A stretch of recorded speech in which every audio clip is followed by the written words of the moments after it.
ஒரு டாக்டர் இருக்காருன்னா நாம எப்போ அவரை பத்தி யோசிப்போம்? இப்போ நமக்கு ஏதாவது உடம்பு சரியில்லை அப்படின்னா அவரை யோசிப்போம், அவர் ஞாபகம் வரும். அது மாதிரி நமக்கு ஏதாவது ஒரு பிரச்சனை அப்படின்னா ஒரு வக்கீலை தேடிப்போம், அவர் ஞாபகத்துக்கு வருவார். இது மனித இயல்பு. அந்தந்த பிரச்சனை வரும்போது நம்ம அவங்கவுங்களை தேடி போவோம். ஆனால் டெய்லி பேசிஸ் நம்ம சும்மா சாப்பிடும் போது கூட நம்மளை அறியாம ஒருத்தவங்களை பத்தி நினைப்போம், நம்மளை அறியாம அவங்களுக்கு நாம நன்றி சொல்லுவோம். அந்த மதிப்பிற்குரிய அந்த மனிதர்கள் வேற யாரும் இல்ல, விவசாயி விவசாயி விவசாயி.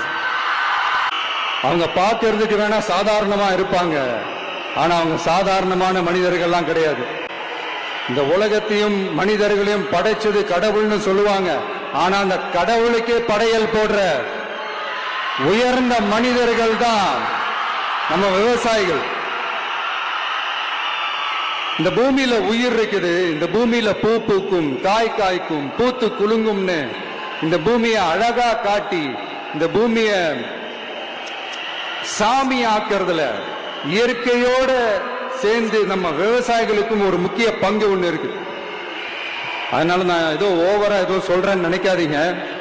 எனக்கு இந்த அடுத்த ஜென்மம் மறுபிறவியை பத்தி எல்லாம் எனக்கு தெரியாது. அது உண்மை அப்படின்னா அடுத்த ஜென்மத்துல நான் ஒரு விவசாயி குடும்பத்துல பிறக்கணும்னு ஆசைப்படுறேன்.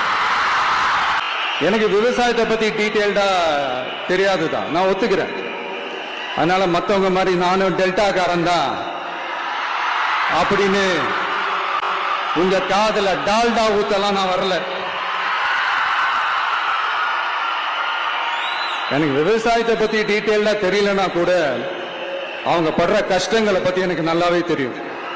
அதனால நம்மளுடைய இந்த ஆட்சி அமைஞ்சதும் தீர்க்க வேண்டிய முக்கியமான பிரச்சனைகள்ல நம்மளோட விவசாய பிரச்சனைகளும் ஒண்ணு. நம்ம டிவிக்கு ஆட்சி வந்ததும் உரத்தட்டுப்பாடு இல்லாம பார்த்துக்குவோம். 5 ஏக்கர் வரை நிலமுள்ள விவசாயிகள் வேளாண் கூட்டுறவு வங்கிகளில் வாங்கிய பயிர் கடன் முழுமையாக ரத்து செய்வதற்கும் 5 ஏக்கருக்கு மேல் உள்ள விவசாயிகள் வேளாண் கூட்டுறவு வங்கிகளில் வாங்கிய பயிர்க்கடன் 50% வரை ரத்து செய்வதற்கான சாத்திய கூறுகளை ஆராய்ந்து உறுதியாக நடவடிக்கை எடுப்போம்.